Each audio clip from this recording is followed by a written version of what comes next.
Hello, everybody, and welcome back to the 3DO Experience, the 3DO retrospective podcast, where we talk about all things 3DO, the company, the console, and everything in between. I am Bill, and this is Threk. How you doing, Threk? Oh, Bill, it's a little warm over here and I hate it, but it should be cooling off in a couple days. How are you? I'm all right. Today felt like a Monday, even though it's Tuesday. That's usually how it works. Yeah, that's always fun. Um, yeah, I'm doing all right. I'm tired, but I'm always tired. So. Yeah, exactly.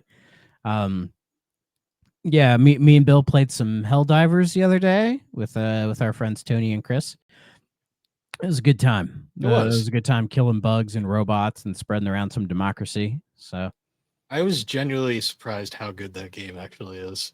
yeah, its controls are a bit wonky. Um, and I'm curious to how that game would go solo. I've heard not very good, but it is kind of what it is. But yeah, with that being out on Xbox now, I gave it a shot. It was good. Crossplay worked just fine, and yeah, we'll probably end up doing more of that. So Yeah, because it is like a perfect multiplayer friends kind of game. yeah, I was surprised it's third person too, rather than first, because I feel like everything's first person these days. I kind of prefer it being third person. I do too. I think just the way the game is functionally, I think it just makes more sense to be third person. Kind of get a lot of Mass Effect vibes from it, minus the RPG stuff.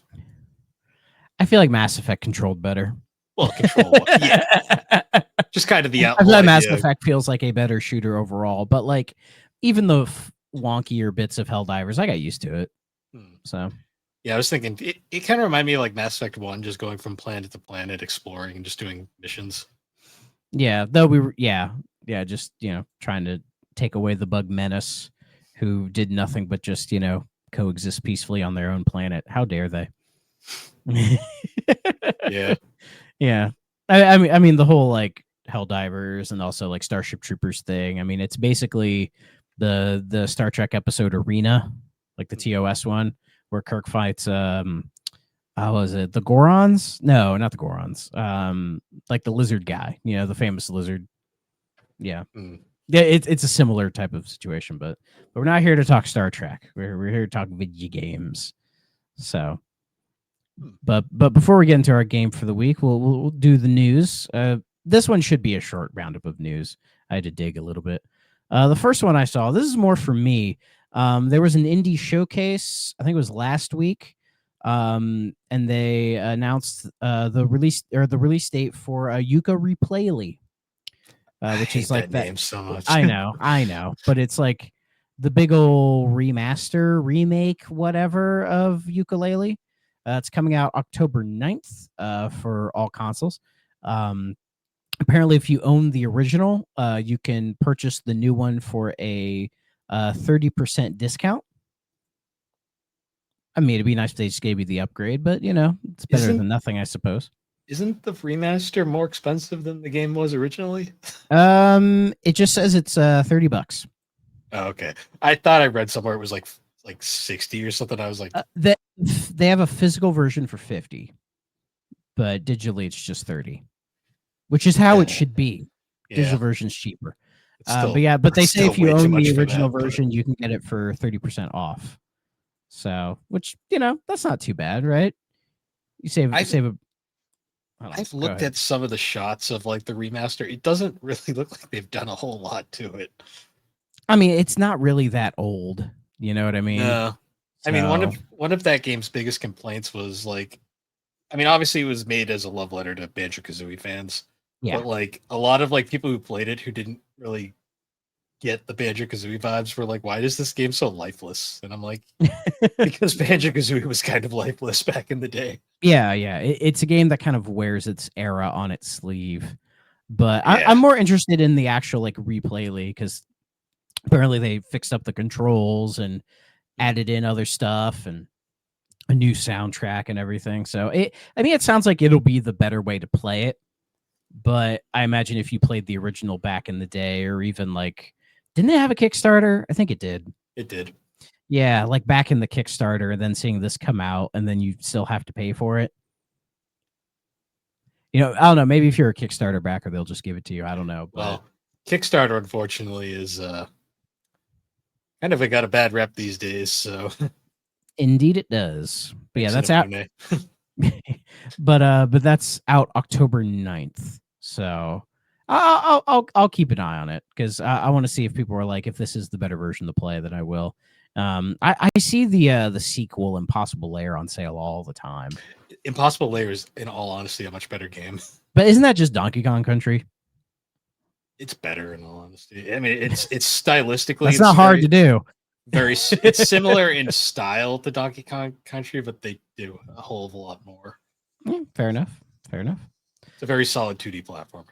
Yep. So, as we know, Capcom is putting out Pragmata next year, finally. But I'm mad because VGC interviewed the producer of Pragmata, Naoto Oyama, and asked them about the Mega Man theory. Have I told you this? You've mentioned it. Yeah, that like people online are secretly thinking Pragmata is like a secret Mega Man reboot. And I was on that side. I was a believer, damn it. You know, there was just there was enough little things that made me go like, it's probably not, but I would really like it to be because, you know, Mega Man's not really doing anything. So if they were doing this with it, it'd be like, cool. Why the fuck not? But they asked the producer about it. They just said Pragmata is not a Mega Man game. It is a completely new game from Capcom. I was actually one of the producers on the Mega Man Battle Network Legacy Collection as well. So I'm happy to see that people who love Mega Man are passionate about Pragmata too. From my standpoint, it's nice to see people being so positive about it. And of course, like every financial report, they're always like, we believe in Mega Man. We're trying to do something with them.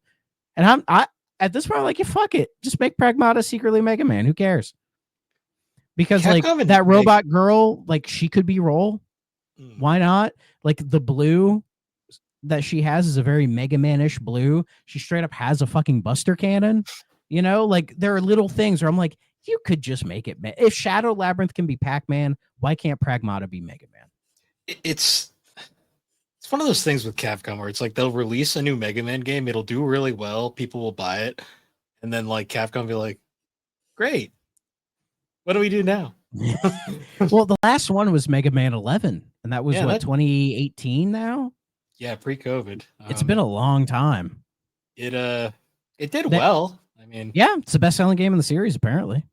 Oh. Apparently. Well, if that can't save it, then I don't know what. Like they went out of their way to make like a whole new engine, a whole new art style, like a whole new everything for it, and have done jack shit with it. Yeah. I think part of the problem with Mega Man is they spent so much time in the 90s and the 2000s just milking the shit out of the IP and doing like every little thing they could think to do with it. And ever since they like turned the faucet off, they're like hesitant to go back to it. But I think part of that is they just don't know what to do with Mega Man. They have no idea because all the really interesting ideas, they fucking done them already. Yeah.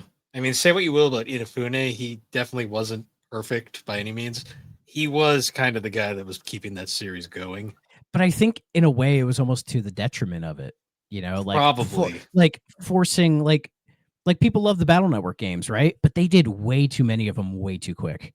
They completely like that was a series that could have gone for like another 10, 15 years if they'd spaced them out. But they didn't, right?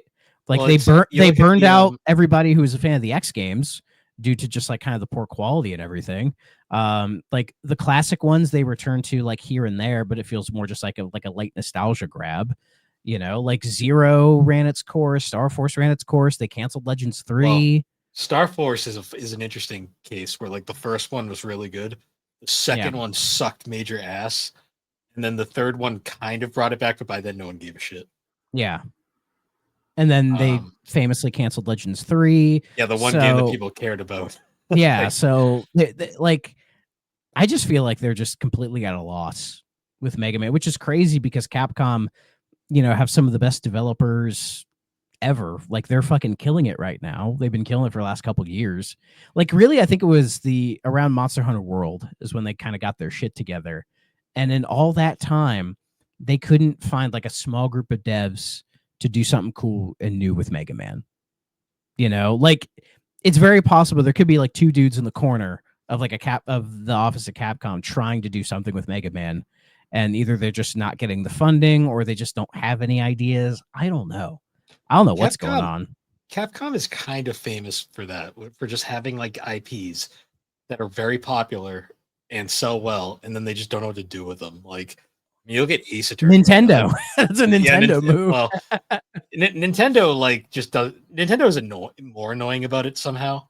It's like Nintendo just doesn't even want to try sometimes. Yeah, I think it's worse with Nintendo because it's so obvious what you could do with some of these franchises, and they just like out of like ego don't bother. I don't think Capcom isn't not doing Mega Man games out of like an ego thing. I think they're just genuinely not sure what to do with them. I think that's it too. Like I think the same thing is kind of with Ace Attorney, where they just don't know where to go next. Yeah, because that's another case of like they did a shit ton of games and people love them, right? And they're all available now. And finally, yeah. And there might be somebody in a corner thinking, "What do we do now?" And they're probably just like, it feels like it ran its course, you know. And could Mega Man just be one of those series that ran its course? I don't know, because also Capcom doesn't really want to license their IPs out to other devs to make games for them. Because I'm sure they could license it to like. Well, they learned their lesson. They could probably give Mega Man to a smaller indie studio, and they could probably do something really cool with it. But I don't think they want to do that.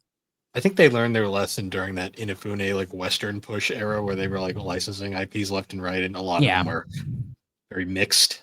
Yeah, but then you look at say what Sega did with licensing out their IPs, and they got that Wonder Boy remake, Streets of Rage 4. In fact, that dev they brought in to do the Shinobi game, and they're actually handling that instead of letting Dotemu get all the money. So, Sega was like, oh, they kind of figured it out. They're like, oh, we should just work with them because why the fuck not, right? We're not going to do it. So, well, I mean, Sega is smart. Like they're one of the smarter companies out there. They've gotten smarter about it, I think. Like Sega's been through a lot of stuff. Did you notice? So we'll probably talk about it later. But did you notice, like, when you booted up Sonic Worlds, that it said Atlas at the start? No, I didn't notice. I noticed under the credits Atlas was credited. I'm like, did Atlas help with this? I was very. It's not like they're working on Persona 6 or anything. I mean, who knows what Atlas is doing? They are again, whatever. Well, I find it weird that new Sonic Racing game is not being done by Sumo Digital. Like it's Sonic Team doing it. And we'll get to it, but I want to talk about that. We'll probably talk about that in the future when it like comes out fully. But yeah, hopefully they do some with Mega Man. But yeah, Pragmata looks cool. Like it's definitely a game I'm interested in. So I don't know. Maybe because of this, they'll sneak some like Mega Man stuff in there just to fuel the theories. I could see them doing that. Let's see. We got two things about Atari, because Atari's making all the waves now, aren't they? Good old Atari grams, yes. The first thing is they acquired 5 Ubisoft games. So they acquired 5 Ubisoft games for modern platforms and look at ways to expand the IPs with new content. And these are Cold Fear, Child of Eden, I Am Alive, Grow Home, and Grow Up. Now, I know of 2 of those. I know Cold Fear and Child of Eden. That's about it. I know Child of Eden and I Am Alive. Cold Fear was a very cool survival horror game. Like I think it was like set on like a ship or something. Okay. Maybe. Oh, it's like Carrier. If it's the one I'm thinking of. Yeah. Child of Eden was like that weird musical rail shooter back in like the 360 PS3 days, which is a pretty cool game. I mean, honestly, just like a remaster of that for modern systems would be cool. I don't think it has that. And then I Am Alive. I'm aware of I Am Alive. I'm not 100%. Oh, it's like a survival-y kind of game. Yeah, because I think that's backwards compatible as well. So I've seen those names floating around. And yeah, sure. Why the fuck not? Cold Fear is exactly the game I was thinking of. Yeah, here it says it's a survival horror game released on the PS2, Xbox, and PC in 2005 and was developed by Alone in the Dark, the new Nightmare studio, Darkworks. So they made the good Alone in the Dark. All right. Wow, yeah, I remember this game was super dated because it had a fucking Marilyn Manson song from the Golden Age of Grotesque in it. That's weird. But that's funny that like that Atari were just like, oh, Ubisoft, these like 5 games, can we have them? And Ubisoft's like, what 5 games? What, those? We did those? Oh yeah, take them. Ubisoft's like, will you give us money because we're dying here? They're not Assassin's Creed. Take them. Yeah, we own those. You want to pay us? Sure. Take 'em. So, I mean, I think the smartest thing Atari would do, or probably the first thing they will do, is just take all 5 of them and then remaster them. Just put them out so that they're available to play. And then from there, I guess, sequels? I guess? See how they do. Yeah. But that, but also the CEO of Atari, his name is Wade Rosen or whatever. Because Atari's been doing all those like remasters these days, right?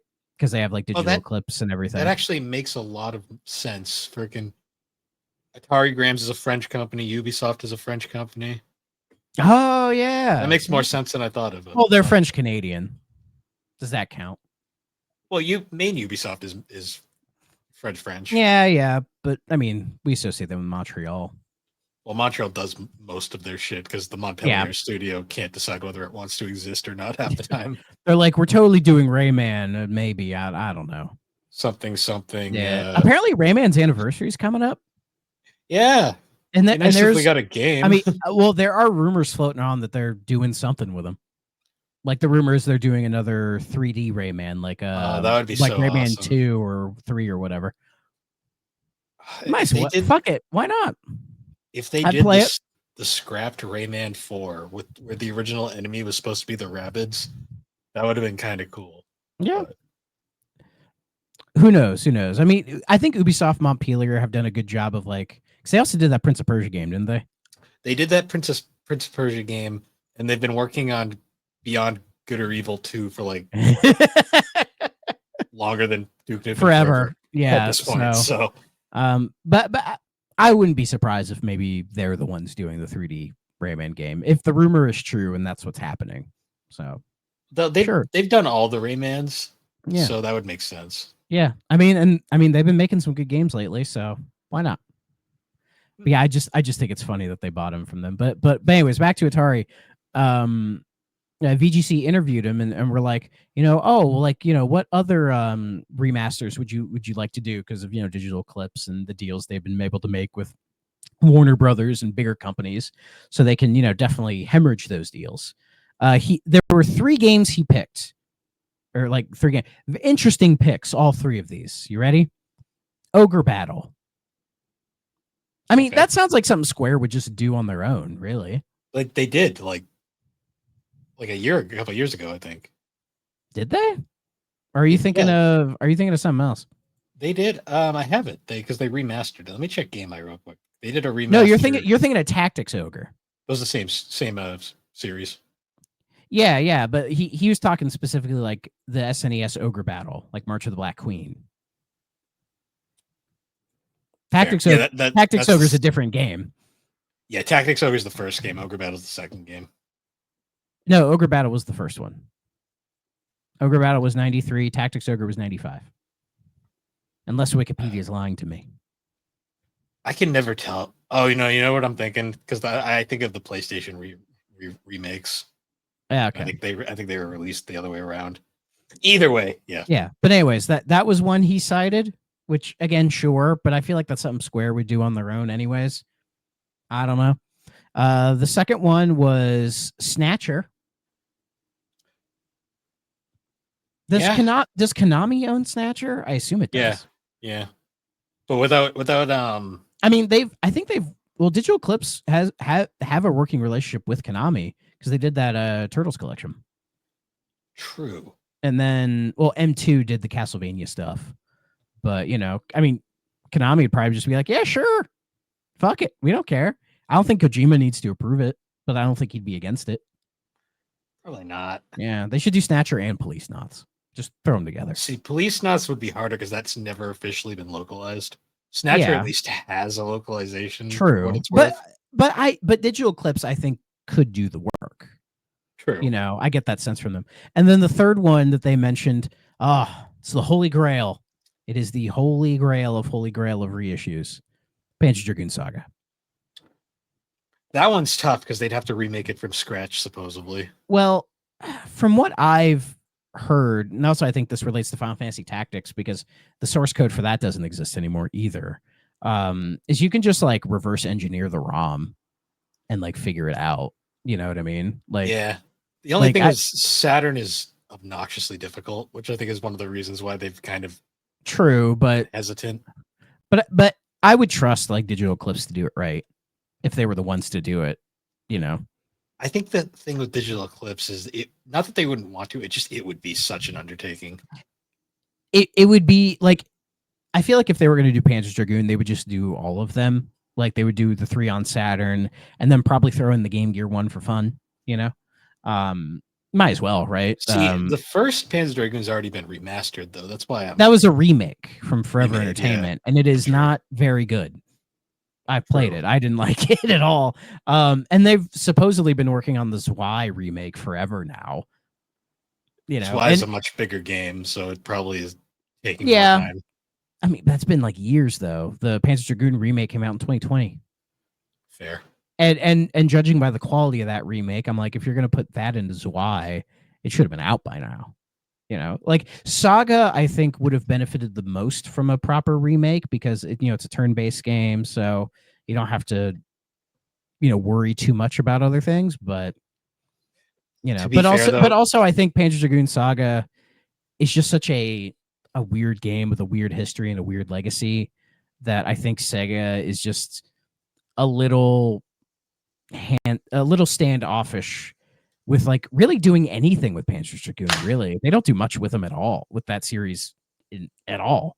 Really, to be fair, it is super niche. yeah, but I think if they did like a proper remastered collection of the 3 Saturn games now, I think it would do well. I think people just having Saga there alone would, I think, justify it. Well, any way to not have to spend $1,000 to play the game legally. Yeah, though you can emulate it just fine now. I've messed with it on an emulator and it works.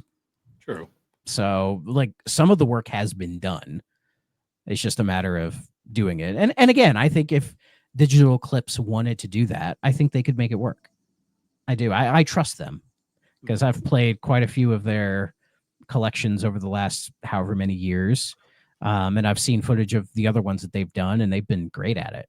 Could you imagine like a whole Panzer Dragoon like documentary where it's like, here are like the Saturn games and then the mini one, and then they like get interviews with the dev team, and like they try to find everybody from Team Andromeda to talk about the making of Saga and all that. Like that would be great. Like just as like preserving video game history, that would be, I think, monumental. Really. And if they could sneak Orta on there, because you might as well at that point. I mean, Orta's technically probably the most solid game in the series. I mean, it's an OG Xbox game, so yeah, and it was made by a lot of the original team. So yeah, so I that's just me, you know, thinking like that would be cool. You know, I would really enjoy that, and I would pay money for that 1,000%. So who knows? But yeah, who knows? I don't want to think about it too much because we'll go on forever. Let's see. Next thing is RGG, the Like a Dragon developer. They're doing they said they're holding a big reveal show ahead of the Tokyo Game Show. So on September 24th at, let's see, that says 8 o'clock PT. Is that Pacific time? I don't know. I think so, yeah. But yeah, Wednesday, September 24th, they're doing their next RGG Direct. So, I mean, they have a bunch of stuff in the works right now. Stranger Than Heaven, their new IP, Virtua Fighter 6. I'm assuming they're working on Like a Dragon 9. Safe bet to make, unless they have more side stuff in the works. I mean, it's another RGG event, so I'm gonna check it out because I'm curious to what they got working, because they're arguably Sega's best studio right now. Yeah, arguably active anyways, because I don't know what AM2 does anymore. I don't know either. And I don't count Atlas just because they kind of just do their own thing. Yeah, Atlas is And kind of its own. They kind of do their thing. own thing, and Sega just bankrolls them. Yeah. So yeah, and then Sonic Team is Sonic Team. So Sonic Team is the most hit or miss. yeah, and I say that with love, Like with all the love in the world. They can either release straight up like a straight up banger, or they release a flaming turd. So exactly. So yeah, I look forward to what RGG is going to show us, even if it's just updates on stuff we already know, because I'm excited for what they have in the works, anyways. Kojima is also doing a event showcasey thing. That'll be September 23rd, the day prior. And from what I know of Kojima, he has 2 projects in the works. There's OD, that game that he's working on with Xbox, which is not canceled because everyone was like, "Oh, they cancel it" when all the layoffs happened, but it is still happening. And then the other thing is something called Fizzant, if I'm saying that right. Quoted here: a brand new original IP, a next generation action espionage game. So it's just Kojima saying, "Okay, fine, I'll do my own Metal Gear." So he's making basically not Metal Gear. Okay. Yeah. Metallic Gears. Fucking teams up with Sony and just makes a new siphon filter out of nowhere. Like, okay, sure. You don't have to go that hard for siphon filter, but okay. I wish they would. Nah, they don't finish the damn series. Well, Ben's not doing anything. Have them fucking finish it. Yeah. Imagine if Ben came out of nowhere, like, we're secretly making Bubsy 40. We're gonna do it right this time. Oh, that would be amazing. That would be amazing. Let's see. 2 more things, and then we'll get to the game. Steam now requires age verification in the UK for mature game pages. So more of this like censorship bullshit is happening. Yeah, the restriction seemingly went into effect last Friday. Thankfully, the process to verify your age is straightforward. Users need to just add a credit card to account. Those who already have will face no restrictions. Yeah, it's just more of like, I think it kind of sits with all the controversy about the banning games thing and all that, and companies just being more like, oh, we got to protect the children, blah, blah, blah, blah, blah, that kind of thing. It just feels more like that, unfortunately. Even if it's like, oh, it's easy, it's no problem. It's like, well, now, but imagine how worse it's going to get later, Yeah, if they start doing this AI bullshit that some of these companies are thinking about. Exactly. Last thing is, it's just another rumor that Sony, they're working on a PlayStation 6. Can you believe it? Crazy, right? Is this really a rumor? I'm pretty sure this has been known since PS5 came out. Well, the rumor is more in what they're planning to do with it, and that's apparently better be a glowing crystalline ball. I wish, like it was in the PS2 ad. I maybe they'll reference it. I hope they do, because that's still one of the greatest advertisements ever. It's pretty good, but apparently they're planning to go the rumor is that they're going to the 2 SKU route, that they're going to have like the big box, the normal thing, but they're also planning to have a smaller device that is more akin to like a Switch or a Switch 2 type of deal that will be like dockable and be like a hybrid handheld. So yeah, so they're going to try the best of both worlds and have both, which I think is an interesting idea. I'm not sure how well that would go if that is what they're planning to do. But I guess that's just we'll wait and see. I mean, I'm not surprised that Sony would attempt a Switch style system, considering how successful it was, and kind of getting the ball rolling on this like handheld PC thing we're having right now. I know the Switch 2 isn't really a PC, but you get what I mean. Like handhelds have blown up like crazy since the Switch came out. So it's not surprising to me that Sony would want to jump into that instead of just doing the half breed, like the Portal, like just going full in on the idea. But I don't know if like having that and then the big box, I don't know if that would work out super well, especially like, no, go ahead. My only real concern there is if that there's no way they're going to make, unless they're being really ambitious. There's no way they're going to make the handheld as powerful as the box. Like, No. It'll probably be like a Series S thing, really. yeah, and that's going to lead Which to probably some issues going I forward. mean, the only really issue with the Series S is that it just doesn't have enough RAM as the Series X.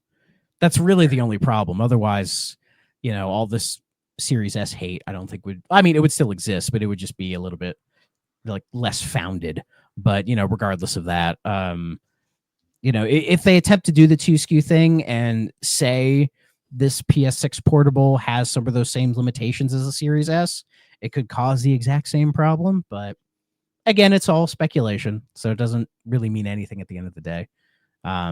It just, again, it's like, it doesn't surprise me that Sony would attempt to do a more Switch style system. I feel like that's the future of console gaming anyway. Like, everything's just going to be a dockable handheld. Yeah, because we're moving kind of to that point where when people aren't PC gaming, they'd rather be like on their couch with their handheld. I mean, even PC gamers, they fucking love the Steam Deck. True. Well, people have always loved handheld gaming, but we're at this point now where the technology is at the point where you can play your console quality games on a handheld. Sure, it might be a little bit compromised compared to what you have, but I think with like cross play and cross progression and all that stuff, I think people are more and more drawn to it, which is why I'm still like kind of eyeballing that Xbox ROG Ally. I know it's not like a direct native Xbox handheldy kind of thing, but I'm keeping my eye on it as far as like, price and if it's, really worth checking out. So, because it would be something that I would be interested in. Like, if I could take like my Xbox games portably, that'd be amazing. And then have that integration with my PC library would be really nice, and I would probably play that thing a lot. So, but again, we'll wait and see. But that's going to do it for the news. Yeah. We did get new Nintendo music as well. That we did. What was the game, Bill? I already know. You can tell me. We got new 3DS music. We got Fire Emblem Awakening, like an actual significant game for once. Yeah. You're saying golf on NES wasn't significant? How dare you? You're saying Captain Toad wasn't relevant? Captain Toad was more relevant than golf. I'm just the NES drops were hilarious because it was like 3 tracks of like beeps of like 6-second sound effect clips is great. Yeah, it's like cool. I'm glad this is what we waited for. See, I should go through the black box games and pull out like the actual tracks that are worth your time and make it like a playlist. So it's like best and call it like best of the black box. Like, here you go. Yeah. Because you can make playlists on here. I don't know if you can like share them with people or not. You can. I'm not sure. You can. I haven't dived into this app really at all. Like, half the time I forget it exists. So like you can share. The problem is though, like if you share it, it's like if you don't have the Nintendo app, it's like cool. That's great. Oh my god, this screenshot via listeners are gonna like this. It's for the track that says, "Let's see what I'm capable of now," but I think it's meant to say class change, but it got cut off, so it just says Ash Chan. Ash Chan. I mean, what's more fitting for Fire Emblem than Ash Chan? Am I right? Yeah. Because Awakening was the beginning of the waifus, wasn't it? It was, but not to the degree that people make it out to be. Fates was where it got fucking weird. Yeah. I mean, Fates had fucking the wife petting mechanics. So no, thank you. Like people praise Awakening all the time, and it's definitely one of those games I need to like. I mean, the only Fire Emblem I've like beat start to finish was 3 Houses. So, and even then I only did like a third of it. So, or a fourth technically. Technically a fifth if you consider the fact that there's I don't have I don't have the DLC, but yeah, 3 Houses was good, and I really should play Awakening. Like, I should sit down and do it, but Awakening gets a bad rap for the waifu shit, which in reality to people, it's literally just you have one male character fight with one female character, and they eventually fight long enough together, they get to S rank, and then baby happens off screen. You don't. It's like, and then now you get a fucking future child for them to also fight with. weirdly enough, it's not that different from Dragon Quest V. No, it's not at all. Except you can like do it with like the entire cast. Yeah. But I always heard Awakening is really good. It was the game that Hmm. kind of saved the franchise from turning into, I don't know, F-Zero. Yeah. So, and also I think, was it Fire Emblem Heroes? That's like the one Nintendo mobile game that did really well. Yeah, it did. The gotcha game, which I mean, hey, I mean, what if you're better into way that. than waifus, am I right? Worked out. Who needs Mario? Well, Mario Yeah. Run was boring.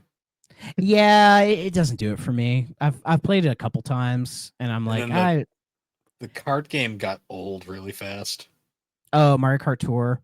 Yeah. I didn't like it either. Just didn't. No, I don't think Nintendo's strengths are in mobile games, which is why they kind of stopped doing them.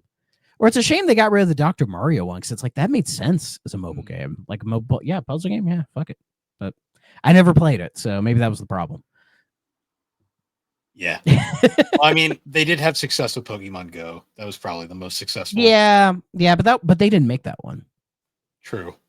They Yeah, they let somebody else make that. So smart. Yeah, and then I think that company ended up being sketchy. What a shocker. A mobile game company sketchy. Who would have thought? Yeah. Anyways, let's get to the game this week because Yes, we are tackling another Army Man game. It was time, right? the most Another one. well, not counting the last Army Man game in the series because that game's stupid, but the most obscure Army Man game from 3DO's run, I should say. Yeah. Green Rogue. I don't have it. Just imagine. Yeah. This game's borrowed fun. it. You can if you're a collector, you can get this game for $3 because it's an Army Men game and nobody cares. Well, and also they're not rare. No, because not only did 3DO release 30 games in a year, but they also printed them to hell because they thought these are sure to sell. According to price charting, the PS1 version is $13.99. The PS2 version is $9.99. Yeah. Oh yeah. So this did come out on PS1 and PS2. So I played the PS1 version. Oh, okay, interesting. So I can share the PS2. I played a little bit of PS1 on an emulator because I don't own that physically, but there are slight differences between the two. Okay. So yeah, this game came out in 2001 during the incessant spray of Army Men games. Like a hippopotamus muck spread. Yes. So yeah. just for the record, this game came out in 2001. In 2001, we had Army Men Final Front, Green Rogue, Advance, Portal Runner, World War Team Assault, Operation Green. So 6 games. And now 7th. Yeah. Plus multiple SKUs for all of those. Like Portal Runner had both PlayStation 2 and a Game Boy Color game. The 2 versions of Green Rogue. Yeah. So Nightmare. 3DO, what the fuck were you doing? Oh god, yeah, all for this. And like, it's weird with Green Rogue, like looking at like reviews and like rankings of the games in the series. This one usually sits at like near the bottom, right? But like, it's not a good game. But I didn't think it was terrible. This is like the most repetitive Army Men game I think we have. Yeah. So what's really funny is like this is like the duality of man with this game. I was looking up a couple of the green and tan. Kind of. Whenever we cover these Army Men games, I like to always like look up a couple of YouTube reviews just to see what people thought at the time. I like to find the older ones from like back in the day. Before, yeah. Somebody reviewing this game on YouTube in 2006, way ahead of your time. One of my favorites of all time is I found 2 reviews, and this was like the most duality of man thing.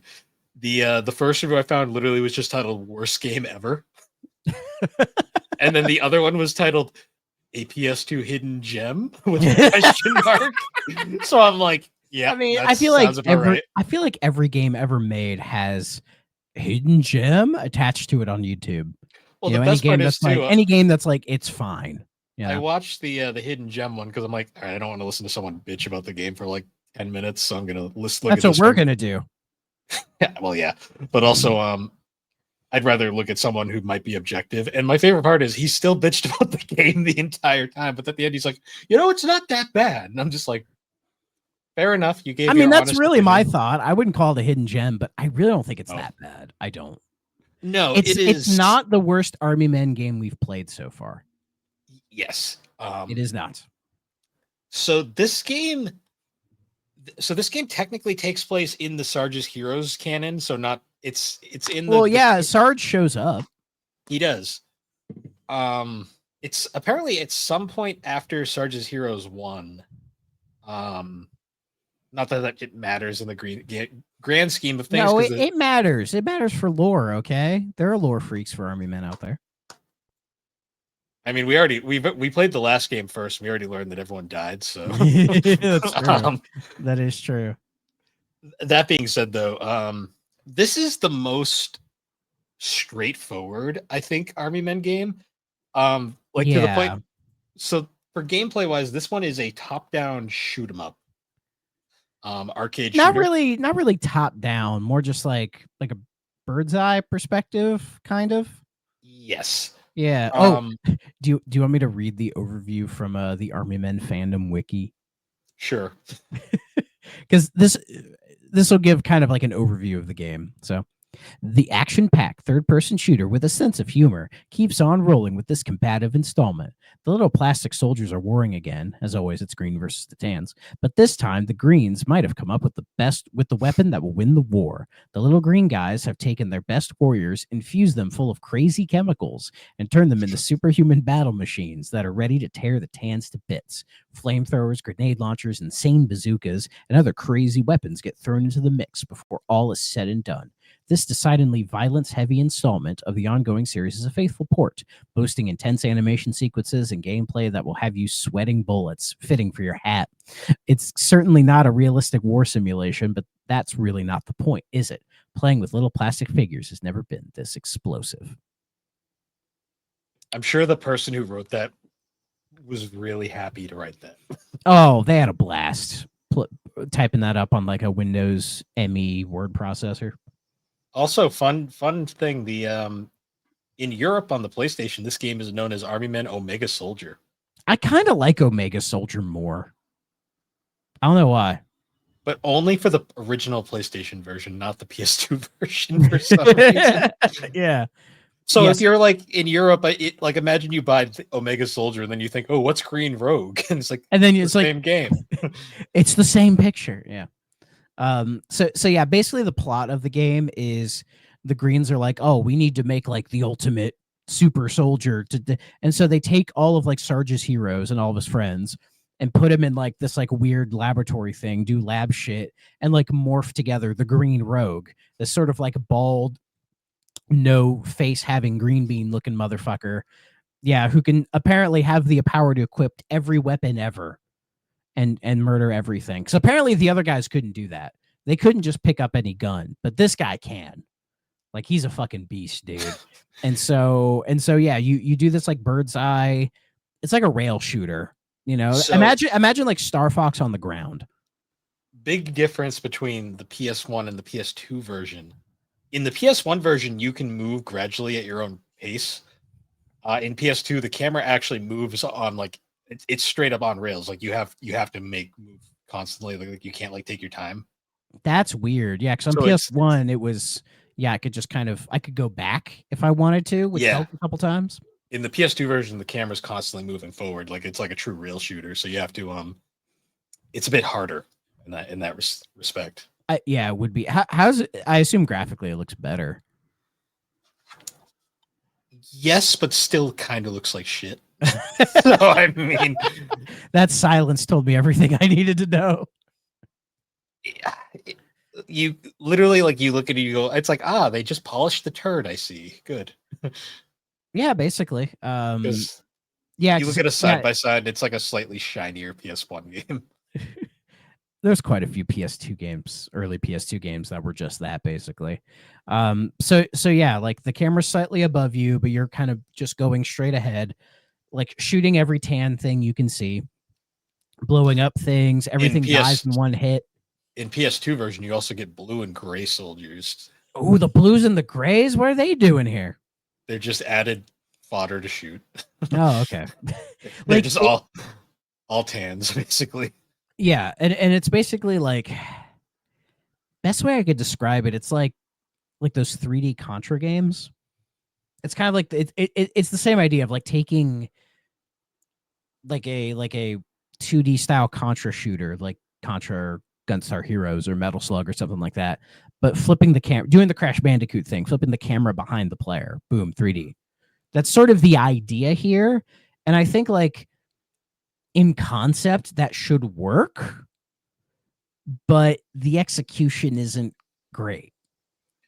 Well, my thoughts on this game is they took enough time to actually make a competent enough engine that works and create a gameplay style.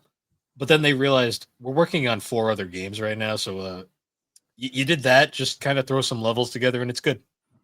That's really the problem with these Army Men games in general, is just the sheer lack of like quality control and just like, shoveling these games out, like putting them in they're the equivalent of like shoving a t-shirt in a t-shirt cannon and shooting it out.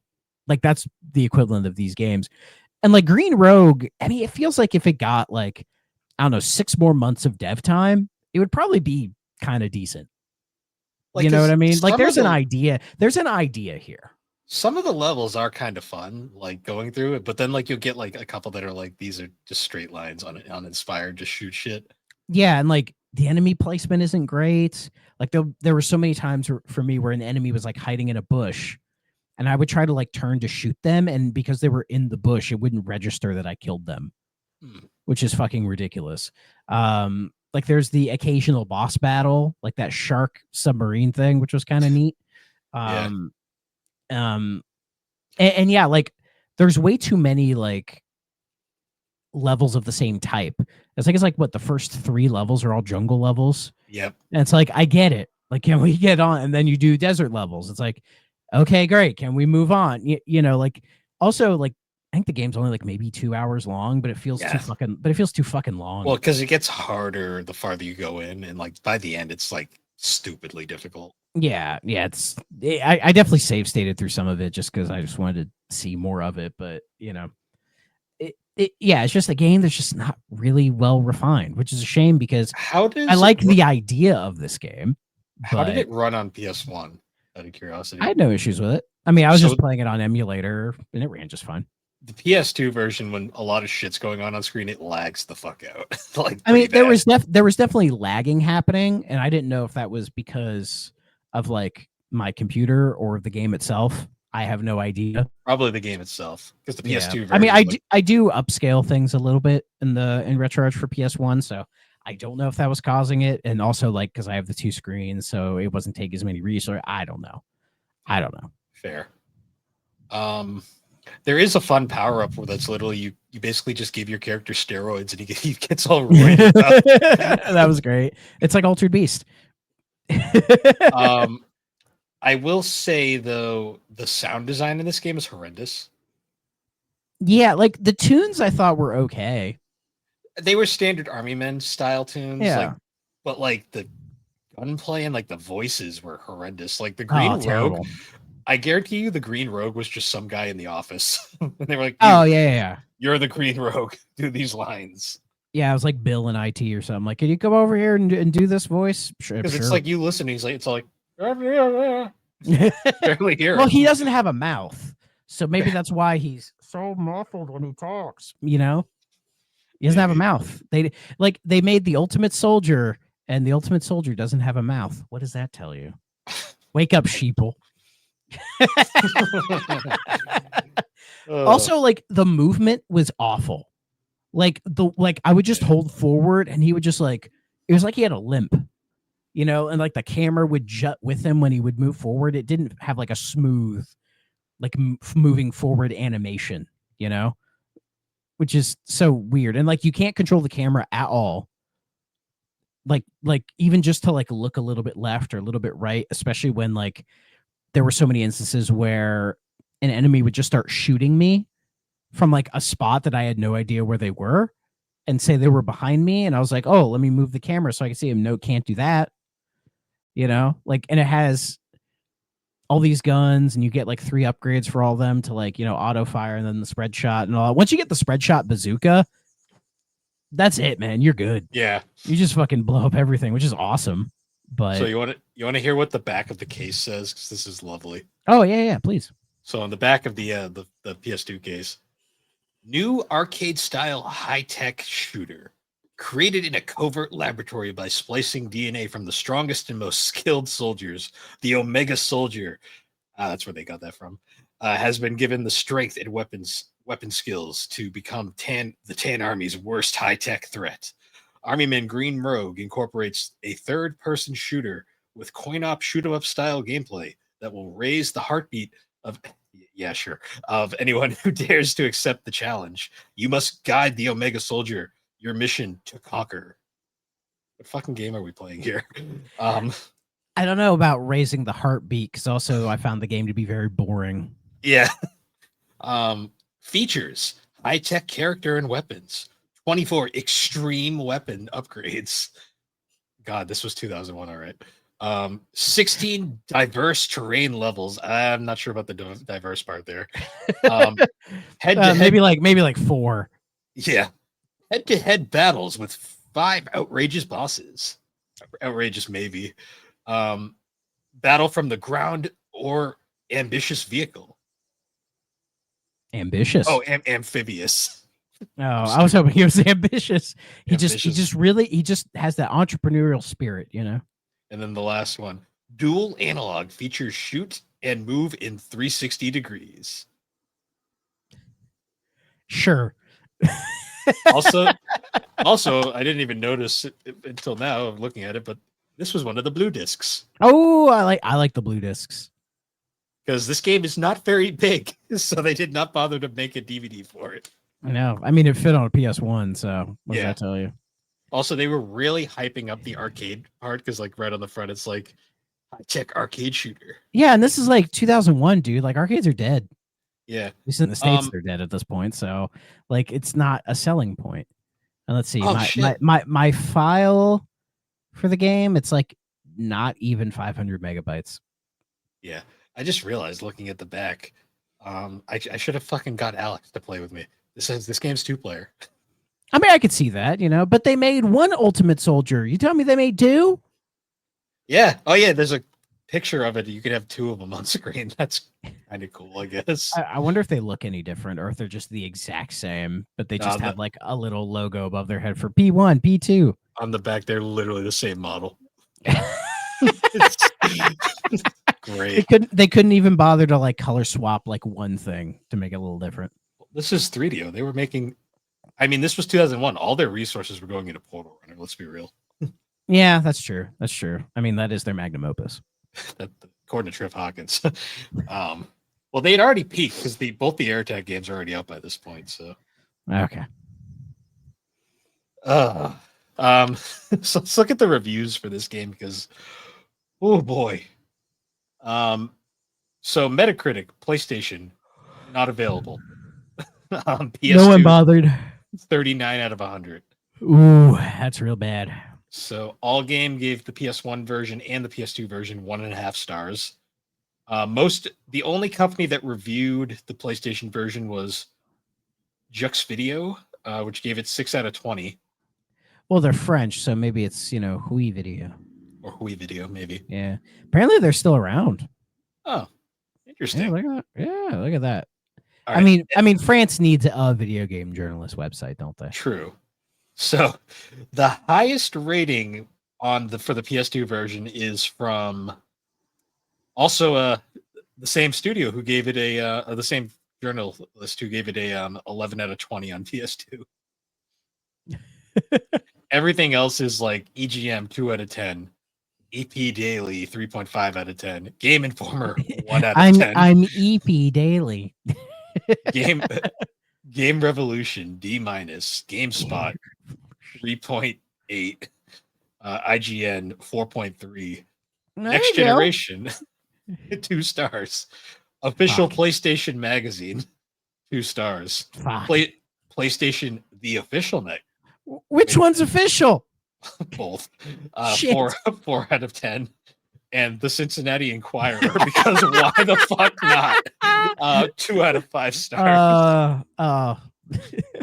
I love that one. this, That one hits close to home. Literally, it's not far from me. you know what the funniest- and the Cincinnati Enquirer review is archived. I found it on the Wayback Machine. Oh boy.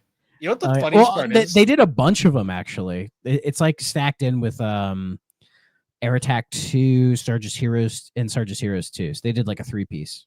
Oh. Yeah. The funniest part is though, like, there's this many reviews for this game. Some games, like, we could barely find 3. But this game, it's like they just wanted to shit all over it. Or did you think this was the one that like 3DO gave review copies to, like everybody? They were like, yeah, this is the one. Like most reviews could describe it as like a worse version of Commando or Akari Warriors. I got those vibes of like Commando and Akari Warriors, and like Akari Warriors has its problems too, but like yeah. I mean, it's freaking Gunstar Heroes compared to this. I'm sitting here trying to figure out what the difference between official PlayStation Magazine and PlayStation the official magazine is. Let's see. Cincinnati Enquirer says Green Rogue tips its hat to classic 80s arcade games where players are forced to keep on the move as the screen continues to scroll up, uncovering a countless onslaught of bad guys. This time, however, action is in 3D, but the basic gameplay is similar. Not a bad idea, really, but the action proves repetitive and lackluster after a short while. And, you know, that's exactly how I feel as well. Like, it's honestly, like, okay. I think a lot of the issues are the game just, it doesn't look great, sound great, run great, or even play that great. But for, like, if we're grading it on the Army Men curve, it is far from the worst game in the series. Yeah, like, I'd play this over 3D. Yeah. Not that that's saying 1000%. a lot. Yeah. In fact, in my little Army Men ranking, if you are curious, it is above 3D, but it is below Sarge's War. I would place Sarge's War is more competently made. Sarge's War is also more entertaining. This game, like the entertainment factor, kind of just goes like there isn't even a ton of cutscenes, so it's like there isn't like a lot to like laugh about in this one. It honestly, the only reason I didn't beat it was just because I was bored, and I couldn't force myself to deal with all 16 levels. I got through the first 6, and I was like, I'm good. I think I got it. I was like, I think I got it. Let's go play some Helldivers instead. Yeah. Like, the game is competent, but competent can only get you so far. Especially when they just have all of these different fucking games, right? And they're just pumping them out like insane, that like having just this random game in the middle be okay, but like it's in this sea of like, guys, calm the fuck down, right? Like, I think people were just quick to shit on all of them because I think we all knew just at the end of the day, they really weren't that good. You know, and the handful of games that were worth putting the effort into, they didn't bother putting the effort into. Like, if they just had like the Sarge's Heroes, the Air Attacks, you know, like if Sarge's Heroes was the main line of Army Men games, and then it was like every once in a while, like, oh, here's an Air Attack, here's a Green Rogue. You know, if they paced everything out more and gave them proper time to work on, they probably would be fondly remembered games that are like, oh, these were cool, they should bring these back. Like, that would probably be a prevailing thing. And I think 3DO would have stayed around longer if they just focused on making one good game. You know, like, you keep development costs down by making one good game, and then if it's good and people will go and buy it, you'll get your money back, right? And then you get people waiting so that when you do the next one, it'll do even better. Like, that's just basic shit. But they just couldn't be bothered to do that. And as such, all these games suffered. And I think Green Rogue is just one of those that suffered. Yeah, like, literally, it's like they came up with an idea, made it function, and then just said, good enough. Yeah, exactly. And that sucks, man. Yeah, it's just like, it's just a lot of these Army Men games. We're gonna play them and be like, this isn't really great, and that fucking sucks. Especially because there are gems in the series. We know there are, but Yeah, like I mean, we already played. we played Arguably, one of them. we played RTS, which it was that one mostly has the benefit of it wasn't made. 3DO didn't even touch that one. It's one of the few Army Men games you can go and buy right now, which I think kind of speaks to the quality of it. Yeah. So, and then you go on about the air attack games, and then there's like the original like real time tactic strategy things that were released on PC afterwards. So, Yeah. Those are the ones that people seem to be the most fond of. But And some people do have a soft spot for the original Sarge's Heroes and Sarge's. yeah. I have a soft spot for Sarge's Heroes. Actually, I do, because that was kind of my introduction to the whole series, and I was like, oh, I kind of like this. Yeah, like it's So not amazing. Those two, but those two will be fun to revisit when we get to them. Hell yeah. So I guess must play okay, stay away.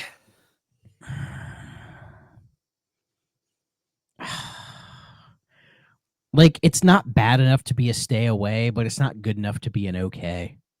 Yeah, I'm gonna just say nah on this one.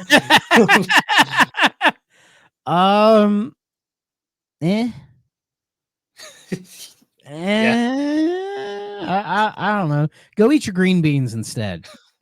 Get healthy and eat your green beans. Don't bother playing this game. Yeah, Go play it. Go get some fresh green beans from your local farmer's market, and cook them up and eat them. They're good for you. Call any vegetable. Sorry. Yeah, this one was a little disappointing.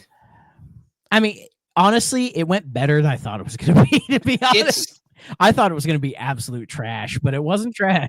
Well, especially if you look at the reviews and then you play and you're like, this is just a nothing burger. It's not even like bad. It's not bad enough to be like angry, infuriating, or fun. It's just kind of like, it's here.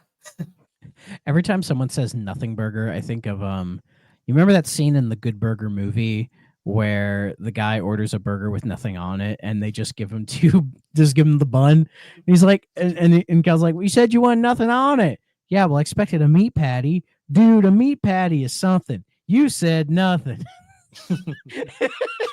I have not seen that movie in so fucking long. Neither have I, but so many bits from that movie are just in here. They're just locked in my brain. I can't help it. I have the DVD somewhere. I should just watch. I should just throw it in a server and like. Oh yeah, let's watch Party Good Burger. God, what a fucking thing.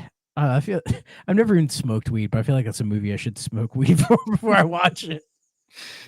It's one of those things where you rewatch it now and you're like, this was funny.